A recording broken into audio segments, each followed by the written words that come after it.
So you've just bought a gaming laptop, or you're planning to buy a gaming laptop for streaming gaming content and create exciting videos. Congratulations and welcome to the wonderful world of being a gaming content creator. I'm going to assume you already have a content plan for the kind of gaming videos or live streams you'll be doing. This tutorial is for people who need help with setting up things from scratch. First off, you'll need a couple of things: a Twitch, a Facebook video creator page, or a YouTube channel. Setting up all these are fairly easy, so let's quickly go into say YouTube and set it up. Twitch and Facebook will be similar. Next, we will have to set up your encoder or streaming software. You can use XSplit or OBS Studio. I prefer OBS Studio because it's a lot easier to use and it's free. Then we will set up your microphone, which is a very important part of the entire streaming setup. You can use a USB microphone or even a headset. We will be using a Samsung microphone for today's tutorial. After that, we go back into OBS and set up your stream overlays and your alerts for Streamlabs. You can buy existing overlays like the ones on nerdordie.com, or you can go make your own custom overlays if you're good with Photoshop. And finally, of course, live streaming your content and troubleshooting any issues on the fly.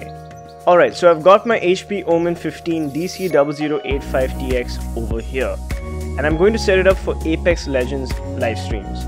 When you're picking up a gaming laptop to stream, make sure you have double the minimum specs of whatever game you're planning to play. It's a really vague rule of thumb, but the idea is to ensure that you don't run out of memory or take too much of an FPS performance hit while streaming. Any performance hit while streaming will obviously affect your gameplay, and you'll wonder why you play better when you're not streaming. First things first, let's set up our YouTube channel. You might want to get cover pages, thumbnails, and profile pictures made. I suggest using Calvin.com if you don't know anything about graphic design. It's really useful for getting some templates that you can edit. Otherwise, go to freelancer.com or hire a graphic artist to do your cover pages, thumbnails, and profile picture. The second thing you want to do is set up your channel tags. In my case, I have a live streaming channel, so I'm using some normal gaming tags. You can even check out VIDIQ to get ideas for tags. They have a nifty optimization checklist that will tell you what exactly you need to do to ensure your videos and live streams are optimized for viewership and monetization. Of course, you won't have monetization initially until you break at least 1,000 subscribers and at least 4,000 hours of total views for the past 12 months. That's difficult to do, but that's the grind that YouTube is all about. Also, you need to go into your settings and hit enable to make sure you enable live streaming. It takes about 24 hours to activate, so wait a day or so. Twitch and Facebook work slightly differently. I'm not a Twitch streamer, so I'm not really an authority on Twitch. I'd suggest watching one of the many tutorials out there. Facebook is fairly simple to do. Check out the Facebook Gaming Creators page and just follow the steps. In fact, Facebook is the easiest to set up out of all the platforms mentioned so far. Next, we set up your OBS settings. There are plenty of tutorials to teach you on how to do this, but I'm just going to quickly run through what I've done for my laptop.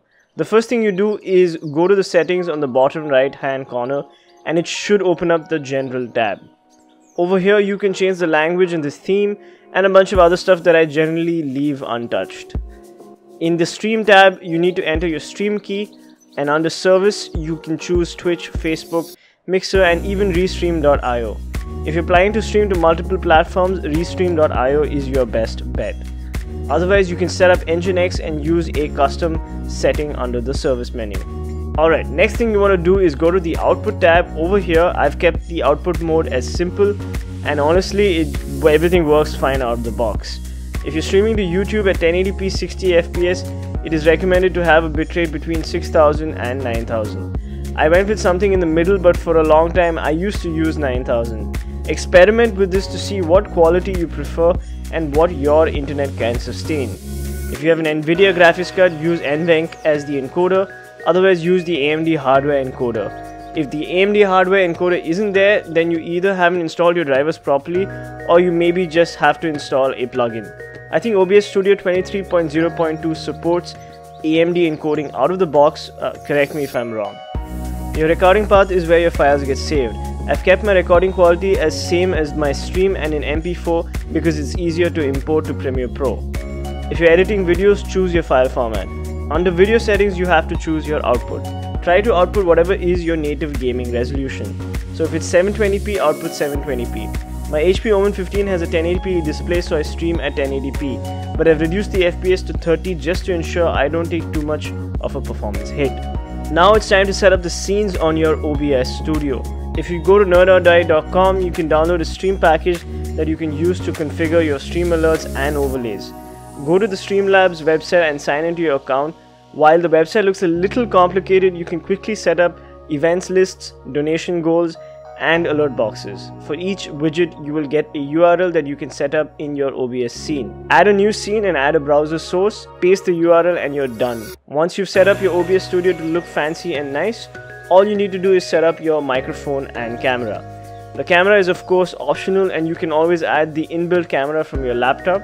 A good microphone is recommended for your stream, so pick a decent gaming headset with a mic, or you can go for a condenser USB mic like a Blue Yeti or a Samsung microphone.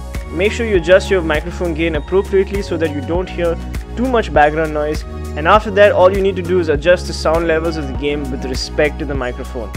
Reduce the volume by about 4 to 5 decibels. This should make your voice more pronounced than the game sound.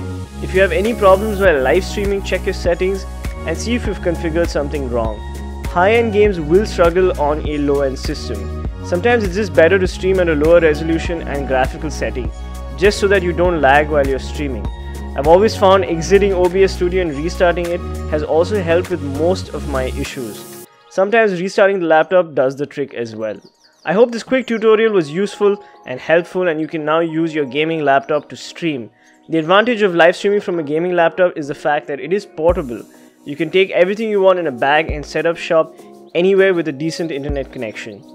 You can even add a secondary monitor to your gaming laptop and extend the screens if you have a good gaming laptop. If you have any questions, leave a comment and I'll try to help you. Follow me on Instagram and you can DM me directly if it's urgent. I'm happy to help. Thank you to HP Omen for making this video possible. I'll see you guys in the next one. Peace and happy gaming. Take care.